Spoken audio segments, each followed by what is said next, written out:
بسم اللہ الرحمن الرحیم۔ یا ایہا اے الناسو لوگو، کلو تم کھاؤ، مما اس سے جو، فی میں، الارض زمین، حلالن حلال، طیباً پاکیزہ، واو اور لا نہ، تتبعو تم پیروی کرو، خطواتی قدموں کی، الشیطانی شیطان کے، ان بے شک ہو وہ شیطان، لا لیے کم تمہارے، لکم تمہارے لیے، عدوٌ دشمن ہے، مبین کھلا، انما بے شک وہ شیطان، یأمرو حکم دیتا ہے، کم تمہیں، بالسوء برائی کا، والفحشاء اور بے حیائی کا، واو اور ان یہ کہ اس بات کا حکم دیتا ہے کہ تقولو تم کہو، علی اللہ اللہ تعالیٰ پر، ما وہ جو، لا نہیں، تعلمون تم جانتے۔ یا ایہا الناس کلوا مما فی الارض حلالا طیبا، اے لوگو تم زمین میں سے وہ کھاؤ جو حلال بھی ہو اور پاکیزہ بھی ہو، طیب بھی ہو، ولا تتبعوا خطوات الشیطان اور تم شیطان کے قدموں کی پیروی نہ کرو، انہ لکم عدو مبین بے شک وہ تمہارا کھلا دشمن ہے۔ انما یأمرکم بالسوء والفحشاء بے شک وہ شیطان تمہیں برائی اور بے حیائی کا حکم دیتا ہے، وَأَن تَقُولُوا عَلَى اللَّهِ مَا لَا تَعْلَمُونَ اور اس بات کا حکم دیتا ہے کہ تم اللہ کے اوپر وہ بات کہو جو تم نہیں جانتے۔ نحمدہ و نصلی علی رسولہ الکریم، اما بعد، سورہ بقرہ کی آیت نمبر 168 ہے، 168، جس میں اللہ رب العزت ایک بہت ہی پیاری ہماری پسندیدہ چیز کھانے پینے کے بارے میں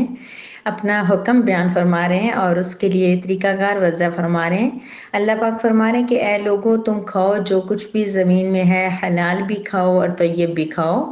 یعنی کہ کھانے کے لیے ہمیں کوئی اللہ تعالیٰ نے منع نہیں کیا، صرف اتنا اللہ پاک نے بیان فرمایا کہ حلال ہونا چاہیے۔ حلال سے مراد کیا ہے کہ جس کے بارے میں کوئی، اب دیکھیں پوری دنیا میں سب کچھ کھانا حلال ہے سوائے چند چیزوں کی جن کو منع کیا ہے۔ اگر کھانے والی چیزیں کم ہوتی تو اللہ رب العزت ایک ایک چیز کو گنواتے کہ یہ بھی کھاؤ، یہ بھی کھاؤ، یہ بھی کھاؤ، نہیں، وہ بہت زیادہ ہیں، جو چیزیں حرام ہیں وہ بہت کم ہیں۔ اس لیے اللہ رب العزت نے قرآن کریم کے اندر، احادیث مبارکہ کے اندر، فقہ کے اندر صرف ان چیزوں کا ذکر فرمایا گیا ہے جو حرام ہیں، جن کا کھانا منع ہے، تو وہ بہت ہی کم ہیں۔ تو اب اللہ رب العزت اس آیت مبارکہ میں کلو کا لفظ استعمال فرما رہے ہیں، کلو تم کھاؤ، تم کھاؤ، یعنی کہ گویا یہ کھانا جو ہے نا، یہ کسی صورت میں واجب ہو جاتا ہے، ضروری ہو جاتا ہے، کبھی مباح ہوتا ہے، کبھی مستحب ہوتا ہے،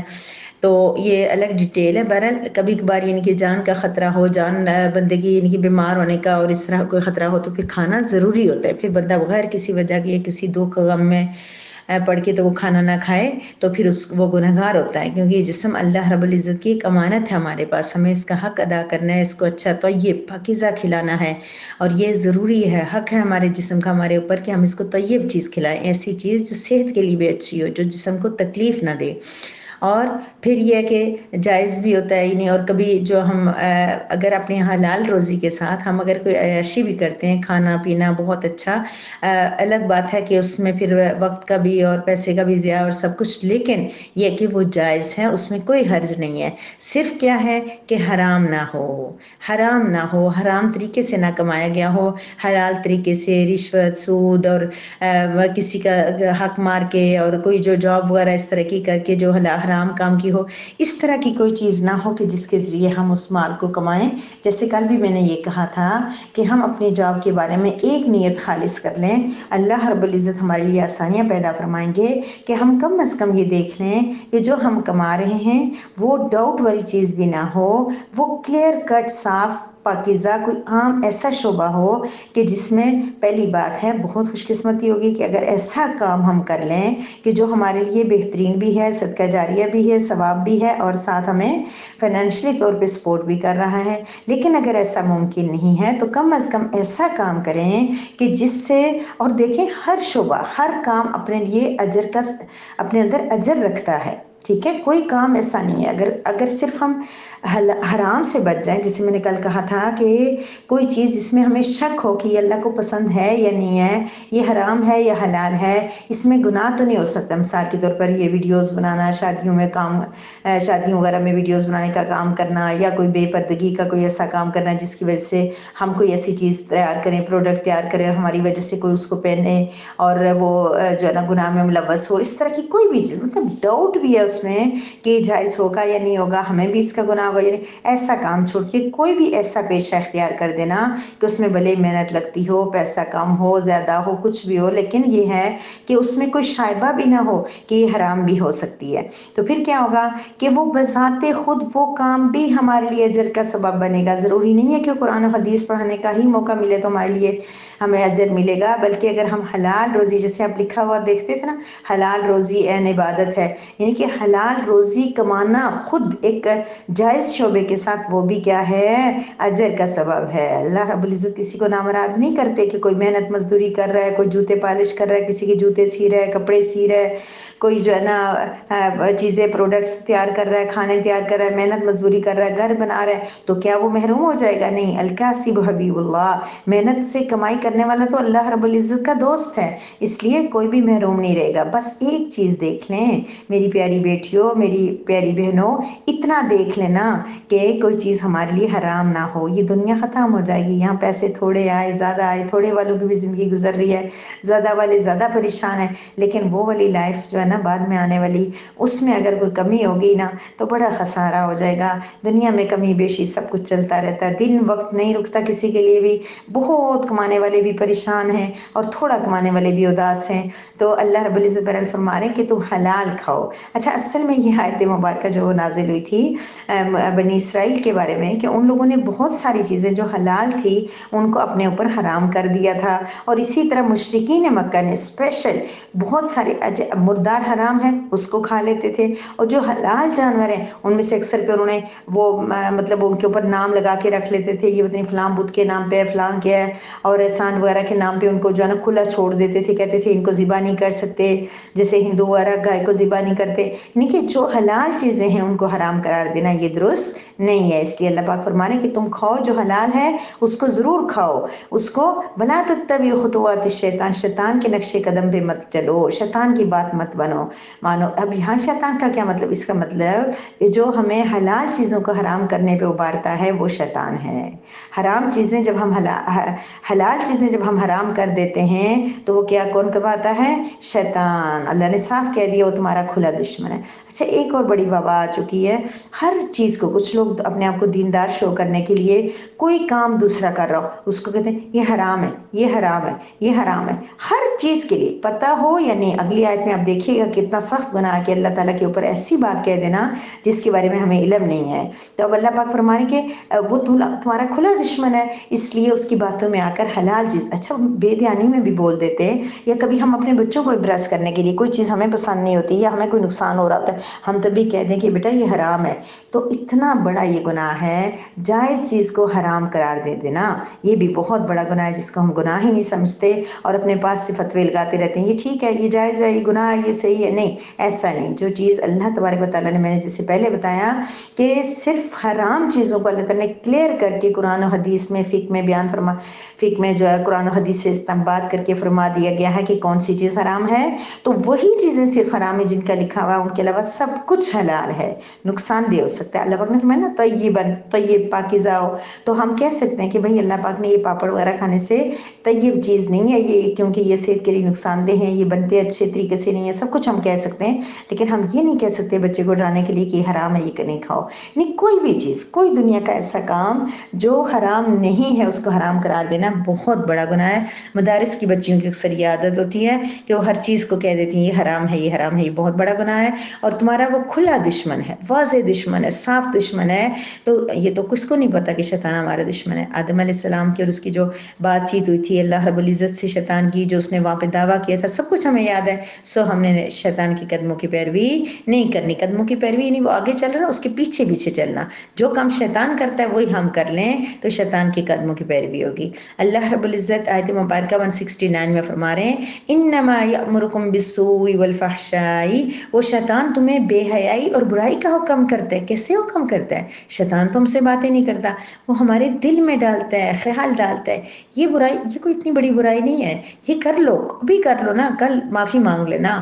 یہ اتنی بڑی بات ہی نہیں ہے. اس طرح کے خیالات وہ ہمیں ڈالتا ہے، ہمارے دل میں آتا ضرور ہے. اللہ رب العزت کی طرف سے ایک الہامی فرشتہ بھی مقرر ہوتا ہے جو ہمیں نیکی کی طرف گائیڈ کرتا ہے، یہ نیکی کا خیال ہمارے دل میں ڈالتا ہے. لیکن پھر جب ہم اس چیز کو کرنے لگتے ہیں تو جب شیطان ہمارے دل میں وسوسہ ڈالتا ہے نہیں ابھی تم نے پیسے دے دیے، پیچھے تمہارے پاس کمی ہو جائے گی، تم خود کیا کرو گی، پیسے کیسے پورے کرو گی، یہ چیز رہنے دو، یہ ابھی نہ دو، ابھی اتنا ضروری نہیں ہے، اپنے حالات اچھے نہیں ہیں، مختلف طرح کی چیزیں، یعنی کہ جو بھی گناہ کے کام ہیں وہ جب بندہ کرنے لگے تو شیطان کہتا ہے کر لو کوئی فرق نہیں پڑے گا. بالکل آپ خود سنیے گا، آواز آتی ہے اندر سے کہ ابھی رہنے دو، ابھی کوئی خیر ہے، کچھ بھی نہیں ہوگا. تو یہ وہ کہتا رہتا ہے فحشا، بے حیائی. یہ جو بے حیائی ہمارے اندر آ گئی ہے نا، نہ ہمیں کسی چیز کی فکر ہے، نہ ہمیں جھجک ہوتی ہے، ہماری تصویریں کہیں پہ اپلوڈ ہو رہی ہوں ہمیں کوئی فکر نہیں ہوتا کوئی ہمیں دیکھ لے گا. ہمارے اللہ نے تو